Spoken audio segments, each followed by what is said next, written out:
Hi friends, welcome back to my channel. ఈరోజు పనస తొనలు ఎలా చేసుకోవాలో చూపించబోతున్నాను. వీటిని సంపెంగ పువ్వులు అని కూడా అంటారు. వీటిని సంక్రాంతికి ఎక్కువగా చేస్తూ ఉంటారు.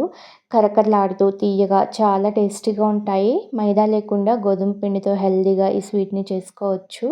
లేట్ చేయకుండా పనస తొనలు ఎలా చేసుకోవాలో ప్రాసెస్ చూసేద్దాము. ముందుగా ఒక మిక్సింగ్ బౌల్ని తీసుకొని అందులోకి 1 కప్పు గోధుమ పిండిని వేసుకోవాలి. గోధుమ పిండికి బదులుగా మైదా పిండిని కూడా తీసుకోవచ్చు. ఇవి క్రిస్పీగా రావడానికి 1 టేబుల్ స్పూన్ బొంబాయి రవ్వ, చిటికెడంతా ఉప్పుని వేసుకోవాలి.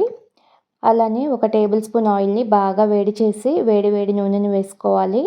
నూనె ప్లేస్లో నెయ్యిని కూడా వేసుకోవచ్చు. ఇలా వేడి నూనె వేసుకోవడం వల్ల పనస తొనలు గుల్లగా వస్తాయి. చేతితో రఫ్ చేసుకుంటూ నూనెని పిండికి బాగా పట్టించాలి. ఇలా నూనె పిండికి పట్టిన తర్వాత కొంచెం నీళ్ళని పోసుకుంటూ పిండిని కలుపుకోవాలి.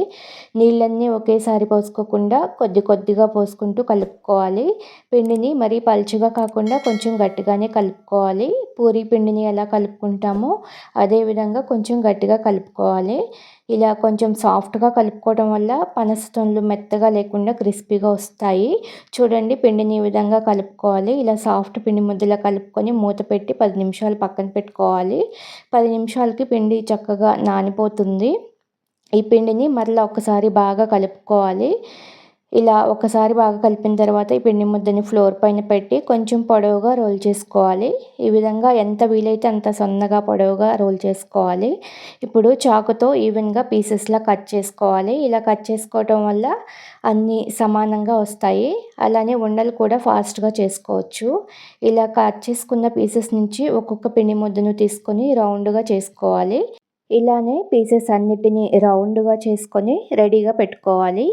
ఇప్పుడు ఒక్కొక్క పిండి ముద్దని తీసుకొని మిగిలిన పిండి ఆరిపోకుండా మూత పెట్టి పిండి ముద్దని పొడి పిండిలో అద్దుకుంటూ ఫ్లోర్ పైన కానీ చపాతీ పీట మీద కానీ రోల్ చేసుకోవాలి.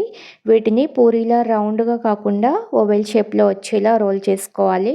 ఇలా ఓవెల్ షేప్లో రోల్ చేసుకోవడం వల్ల మనం చేసే పనస తొనలు మంచి షేప్లో వస్తాయి. ఇలా రోల్ చేశాక చాకుతో నిలువుగా ఘాట్లు పెట్టుకోవాలి. చివర్లో ఘాట్లు పెట్టకుండా మధ్యలోనే కట్ చేసుకోవాలి. ఇలా కట్ చేసుకోవడం వల్ల పనస తొనలు ఈజీగా చేసుకోవచ్చు. షేప్ కూడా బాగా వస్తుంది. Edges cut చేసుకోకూడదండి.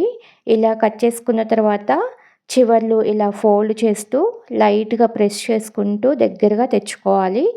ఎడ్జెస్ ఊడిపోకుండా ప్రెస్ చేసుకోవాలి. చూడండి, పొరలుగా ఇలా పనస తొనలు ప్రిపేర్ చేయాలి. ఇలా చాలా ఈజీగా వీటిని చేసుకోవచ్చు. మరొకటి కూడా చూపిస్తున్నాను చూడండి. ఇలా ఓవెల్ షేప్లో రోల్ చేసి సెంటర్లో ఘాట్లు పెట్టాక ఫోల్డ్ చేసుకుంటూ ఎడ్జెస్ ఒత్తుకుంటూ బాగా దగ్గరికి తెచ్చుకోవాలి. చూడండి, మంచి షేప్లో వచ్చింది. అదేవిధంగా మిగిలిన పిండి అంతా పనస తొనలా చేసుకొని రెడీగా పెట్టుకోవాలి. స్టవ్ మీద డీప్ ఫ్రైకి సరిపడా ఆయిల్ని పెట్టుకొని ఆయిల్ బాగా వేడైన తర్వాత ఒక్కొక్కటి ఆయిల్లో వేసుకోవాలి. మనం తీసుకున్న కడాయి సైజుని బట్టి 2 లేదా 3 వేసుకొని ఫ్రై చేసుకోవాలి.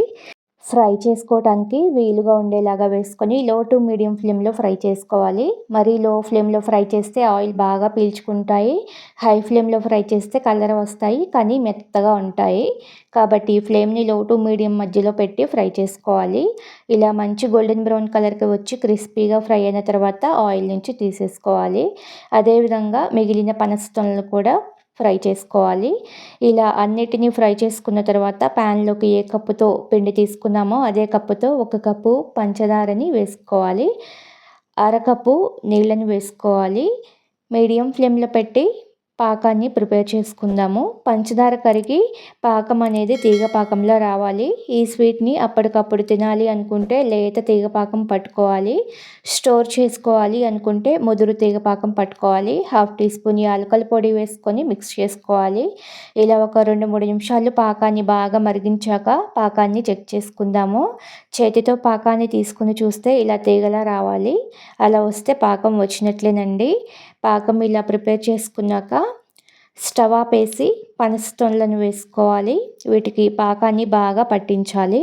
ఇలా ఒకేసారి రెండింటిని లేదా ఒక్కొక్కటిని వేసుకొని పాకాన్ని పట్టించి తీసేసుకోవాలి. పాకం బాగా పట్టిన తర్వాత వీటిని ప్లేట్లోకి తీసుకోవాలి. అదేవిధంగా మిగిలిన పనస తొనలన్నిటిని పాకాన్ని పట్టించి తీసుకోవాలి. ఈ ప్రాసెస్ అంతా పాకం వేడిగా ఉన్నప్పుడే చేసుకోవాలి. చల్లారితే పాకం గట్టిపడుతుంది. పాకం గట్టిపడితే కొద్దిగా నీళ్ళని వేసుకొని స్టవ్ మీద పెట్టి వేడి చేస్తే పంచదార కరుగుతుంది. చూడండి ఇక్కడ నాకు కొంచెం పాకం మిగిలింది. అంతేనండి, పనస తొనలు రెడీ. యమ్మీ యమ్మీగా ట్రెడిషనల్ స్వీట్ రెసిపీ రెడీ అయిపోయింది. వీటిని బాగా చల్లారిన తర్వాత ఎయిర్‌టైట్ డబ్బాలో స్టోర్ చేసుకుంటే 15-20 డేస్ వరకు ఉంటాయి. ఒకటి తుంచి చూపిస్తున్నా చూడండి ఎంత క్రిస్పీగా ఉన్నాయో. వీటిని పండగలప్పుడే కాదండి, ఎప్పుడైనా స్వీట్ తినాలి అనిపిస్తే సింపుల్‌గా చేసుకోవచ్చు. చాలా బాగుంటాయి. ఈ పనస తొనలను మీరు కూడా చేసుకొని మీకు ఎలా వచ్చిందో కామెంట్ చేయండి. వీడియో నచ్చితే లైక్ చేయండి. మీ ఫ్రెండ్స్‌కి, రిలేటివ్స్‌కి షేర్ చేయండి. కొత్తగా చూస్తున్న వాళ్ళు మన ఛానల్‌ని సబ్స్క్రైబ్ చేసుకోండి. Thank you for watching.